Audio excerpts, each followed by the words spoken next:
The Suez Canal. It's not just a ditch in the desert, it's a lifeline for global trade, a marvel of 19th century engineering that literally reshaped the world map. But have you ever stopped to think about what it actually cost to build this behemoth?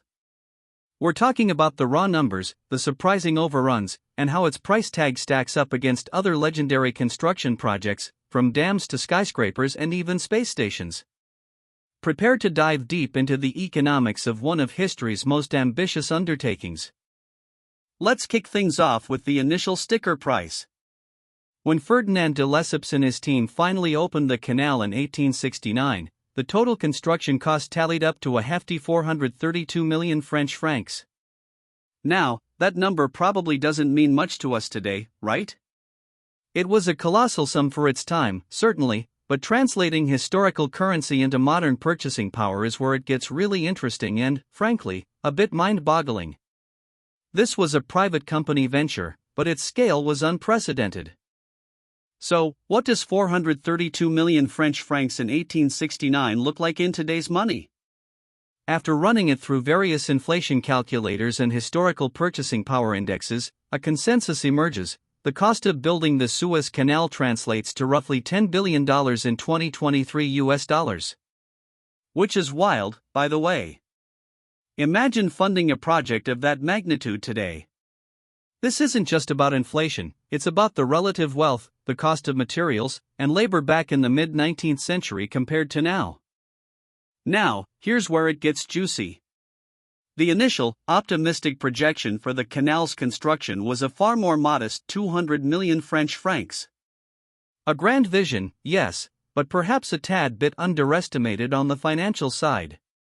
This wasn't just a slight miscalculation, it was a massive gap between the dream and the fiscal reality. Anyone who's ever renovated a house knows how budgets can balloon, but this was on an entirely different scale. So, from 200 million francs to 432 million. That's a whopping 116% cost overrun. Let that sink in for a moment. More than doubling the budget. In today's terms, that's like starting a $10 billion project and ending up paying $21.6 billion. It highlights the immense logistical and technical challenges of building such a massive waterway in the middle of a desert, long before modern excavation equipment and project management techniques were refined. Unexpected geological issues, labor costs, disease, it all added up. Beyond the financial figures, there's another, often overlooked, dimension to the cost: the human element. An astonishing 1.5 million Egyptians were involved in the construction, many through forced labor. Think about that number, 1.5 million people, essentially the population of a large modern city, dedicated to digging this canal by hand or with rudimentary tools. It wasn't just about moving earth, it was about moving a nation's workforce, often against their will. This was the muscle behind the engineering. And sadly, this human effort came at a devastating cost. Tens of thousands of lives were lost during the canal's construction, primarily due to forced labor, brutal conditions, and rampant diseases like cholera. This isn't a line item on a balance sheet, but it's arguably the most profound cost of all.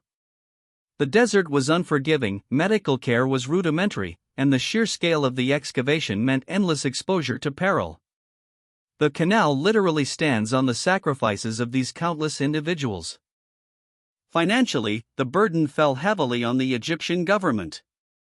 Their significant financial contributions to the project, combined with other factors, plunged the country into massive debt. This debt ultimately led to Egypt selling its shares in the Suez Canal Company to the British government in 1875, effectively losing control over a strategic asset built on its own soil and by its own people. It's a stark reminder that the cost wasn't just incurred, but it had profound geopolitical repercussions for generations. On the flip side, French investors, who were major shareholders in the Suez Canal Company, profited significantly from the venture.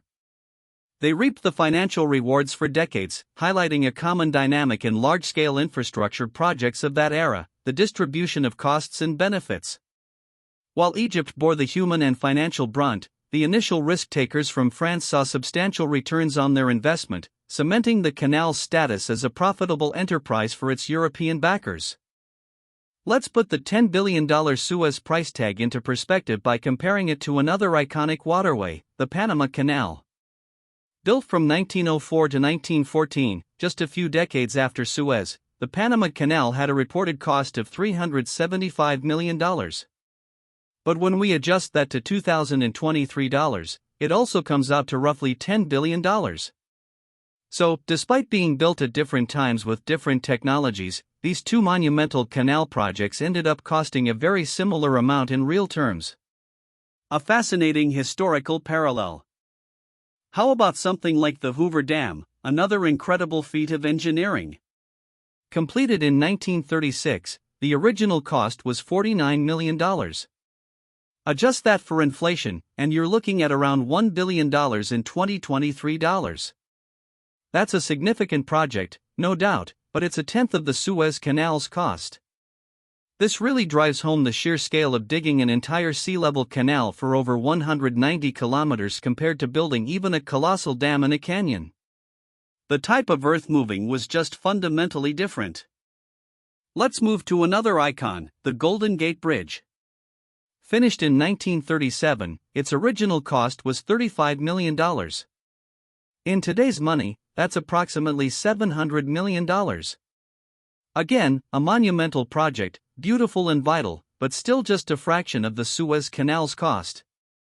This comparison really underscores how projects that involve moving vast quantities of earth, especially through challenging terrain and without modern heavy machinery, quickly become exponentially more expensive than even the most complex steel structures of their time. It's an interesting scale of engineering economics. Fast forward to the 21st century and the ultimate skyscraper, the Burj Khalifa, completed in 2010. Its construction cost was around $1.5 billion. While it's the tallest man-made structure in the world, a symbol of modern ambition, its price tag is still substantially less than the Suez Canal's inflation-adjusted cost. This shows that even with incredibly advanced materials and construction methods, carving a path between two seas, over 190 kilometers long, was and remains a more expensive endeavor than building even the most extravagant vertical city. Now for a truly different comparison, the International Space Station, or ISS. This monumental scientific outpost orbiting Earth has had a total cost over its decades-long lifespan of an estimated $150 billion. That's a staggering figure, dwarfing even the Suez Canal's cost by 15 times. But here, we're talking about cutting-edge space technology, international collaboration on an unprecedented level, and literally building in orbit. It highlights the exponential cost increase when you move from terrestrial megaprojects to extraterrestrial ones. And for a modern terrestrial comparison, let's look at the ongoing High-Speed 2, or HS2, rail project in the UK. Its estimated total cost is a colossal $130 billion. This is a rail network, not a canal, but it shows how modern infrastructure projects can still rack up truly immense price tags, often exceeding initial estimates, much like the Suez. It's about complex land acquisition, advanced tunneling, and dealing with environmental and social impacts in a much more regulated world. The scale of investment is breathtaking, even in an age of automation. So, why was the Suez Canal so incredibly expensive for its era, even when adjusted for inflation? It boiled down to a perfect storm of factors. First, the sheer scale, 193 kilometers through a desert, requiring massive earth removal. Second, the technology, while steam dredgers were used, much of the work was manual. Third, logistics were primitive. And finally, the unexpected challenges, soft sand, hard rock, and the constant battle against disease. These all compounded the cost, pushing it far beyond original estimates, which is a common story in pioneering projects. But what about the return on investment? The Suez Canal's value proposition was immense.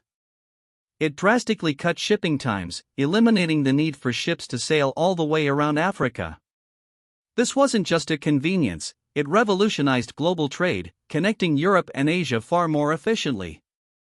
The strategic importance of this shortcut cannot be overstated, impacting everything from naval power to colonial expansion and economic development. The time saved translated directly into massive cost savings for shipping, making the initial outlay justifiable. And the canal continues to be an economic powerhouse. In recent years, the Suez Canal has generated over $9 billion in annual revenue. Think about that, almost its entire inflation-adjusted construction cost is recouped every single year through transit fees.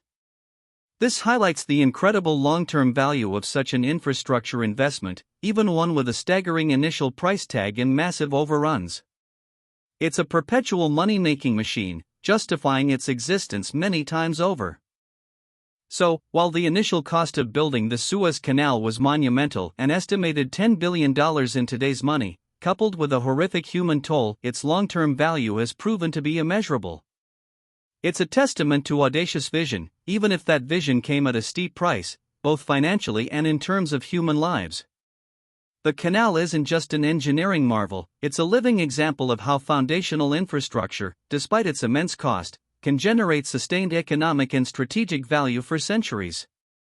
In the end, the cost of the Suez Canal isn't just a number on a ledger. It's a complex tapestry woven with financial investment, significant overruns, the tragic loss of human life, geopolitical shifts, and ultimately, an economic engine that continues to power global trade. It reminds us that behind every grand structure and every vital trade route, there's a story of incredible expense, sacrifice, and ultimately, enduring impact. What's your take on the true cost of such ambition? Let us know in the comments below.